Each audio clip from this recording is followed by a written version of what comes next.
Well, first of all, I want to say thank you to the voters here in Potawatomi and throughout the whole area for their great support in the election, and look forward to representing everyone and listening to everybody, and to make sure that their voice is heard in Washington. I think is the most important thing we can do. Well, I guess the main thing is what's going to happen with the fiscal cliff. We're like, what is it, 53 days away? Right. If you count everything from here to the end of the year. And you can actually generate more revenue doing that, and keeping rates at a competitive basis. So you'd be in favor of getting rid of loopholes more than Raising rates. than messing with the bush Right. cuts, right? Is that kind of Right, okay. well, yeah. That, I think is going to be very difficult to achieve in a lame duck session. I think more likely an extension of current law for a period of time to allow a much larger deal in the meantime, finding some offsets to take care of the axe cuts that are going to go into effect immediately with the sequestration. It's going to be, they made it so bad that, thinking that the super committee would actually do something, and that they would be forced to come to a resolution back, a year ago, 3 months ago. The consequences today it's totally unacceptable. In defense, you're going to be breaking contract after contract after contract. When you look at what's going to happen with like the NIH and the CDC and Pell Grants and everything down the line, it's going to be very difficult to put all that back together again. Republicans have been accused of trying to defeat Obama from the beginning, and now he worries about his legacy. They don't have to worry about defeating Obama anymore because he's not going to be running anymore. Right. Do you sense that's going to, well, the president has to come to the table, the Republicans as a whole, not as individuals, but as a whole, seems to me they're going to have to come to the table with a different mindset as well. How do you see that playing out? We have got to come to the table, put everything on the table. The problems are too big for one party to be able to do anything today, and we've got to find a way to solve the problems. Now, it's also a matter of getting the votes to do it, and but I think everyone is very serious about the huge problems that are looming. We can't continue with over $1 trillion annual deficits and with a $16 trillion debt. It's unsustainable. Is that plan that kind of trickle down thing? You drop the taxes and it creates more. Yeah, is that the increased revenue? Is that from Right, just going away. closing loopholes? Right. No, you've got companies like, the year before last, General Electric, made $14.7 billion, didn't pay a dime in taxes.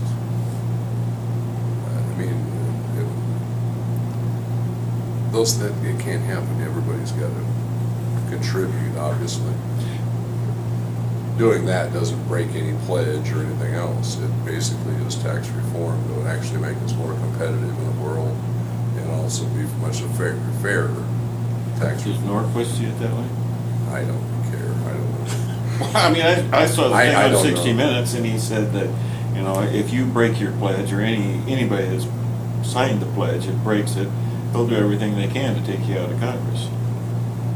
That was what he The told problems are reporters. too big in this country today to worry about some guy like that. Well- It's irrelevant as far as I'm concerned. We've got to fix the problem. I need to hear that you're going to do what's right for the country no matter what Right. some political supporter thinks or threatens. And I need to hear that you're going to be open to compromise Absolutely. Absolutely. and cooperation. No, what happens to me politically is irrelevant. What happens to this country and my kids and grandkids is everything. And we've got to fix the problem. And you feel strongly about that. Absolutely. Because that's the headline of our story here. The only way we're gonna fix it is, I mean, we have a divided government. We're gonna have to come together, because it is, the alternative is devastation for the economy and for the future of the country. We don't have 2 more years to fix this thing. Congressman, why is it had to get so bad before people began to talk as you're talking now? And I'm not saying you didn't talk that way in the past. I don't know you. You don't have to compromise on principles to actually get things done. The frustration I have is the Senate hasn't done anything. They haven't passed a budget in 3 years. They haven't done appropriation bills. There's no way you can conference against nothing. My hope today is that with the election behind us, everybody's got to understand the reality of a divided government, and we've got to get the problems are so huge that we can't stick to party stuff. It's got to be done. You've started introducing the idea of spending cuts, Congressman. Where do you see those spending cuts coming from? You know, are they going to come from Social Security, Medicare, or what other government programs do you see those spending cuts coming from? And again, anything that's major on mandatory or entitlement spending, a lot of people are offended if you call Social Security entitlement because they paid into it, but mandatory spending portion of the budget is going to have to be done on a bipartisan basis. It's always been considered the third rail of politics, that if you touch it, you're dead. I'm sorry, but they're not sustainable as they are today. Either one, Social Security or Medicare is in very, very dire straits. And so it's going to have to be a big deal. But I don't think in a lame duck session you can get that done. I think we've got to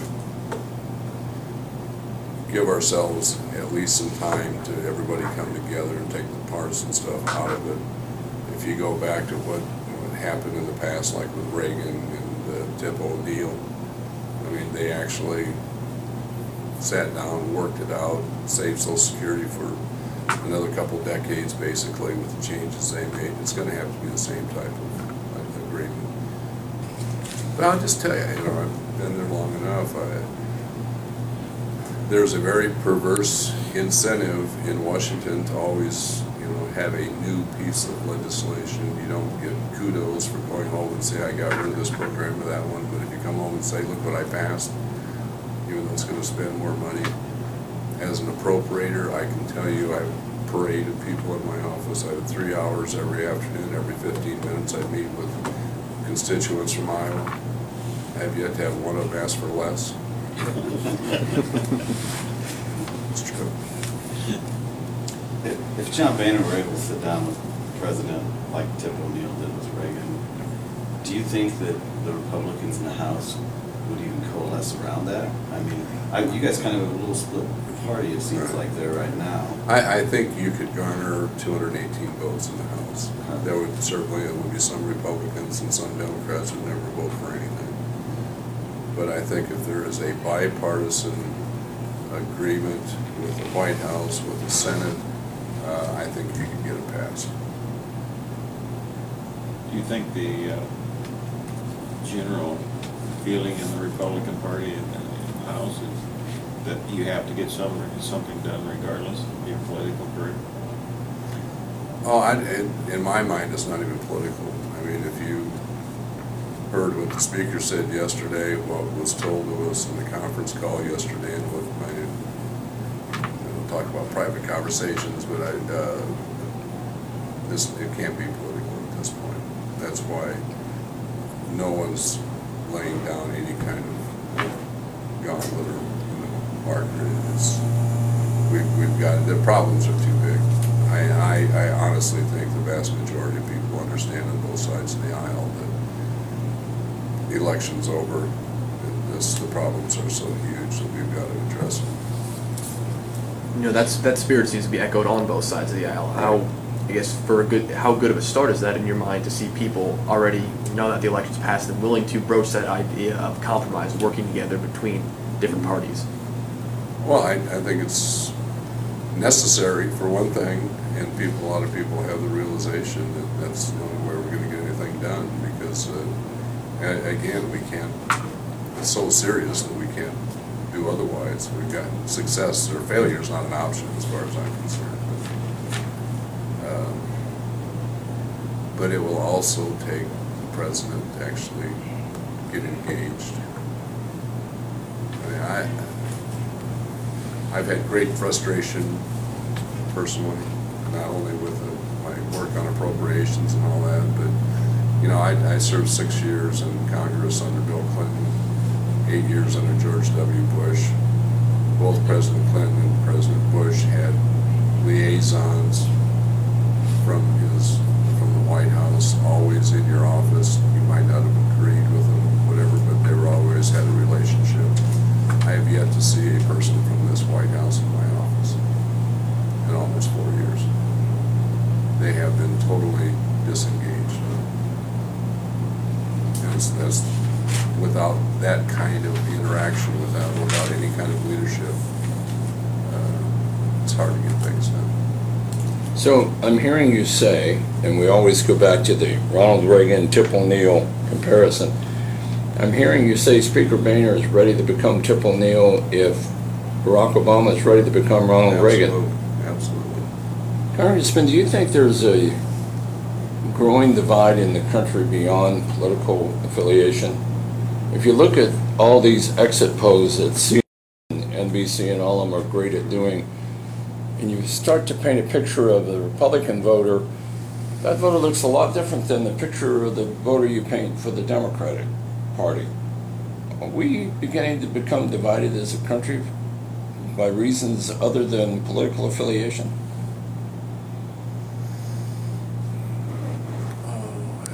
Other than political affiliation, I think there is more of a philosophical divide maybe than there is even a political divide, because there are actually, Republicans and Democrats that would be considered to be moderate,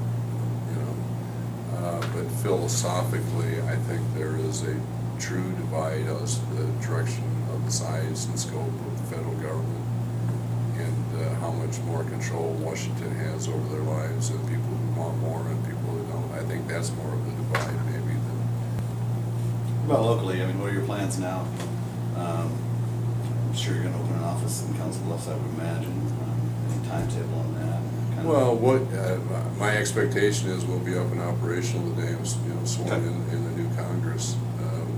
Right now, we are actively looking to find a physical location and to make sure that we have the right person in Council Bluffs that will be very active in the community and being involved.